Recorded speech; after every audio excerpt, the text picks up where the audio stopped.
My name is सार्थक हरिश्चंद्र.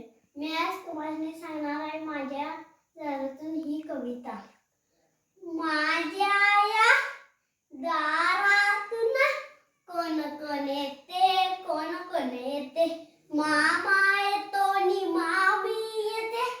गोड गोड खाऊ देऊन जाते, गोड गोड खाऊ देऊन जाते. काका येतो नि काकी येते.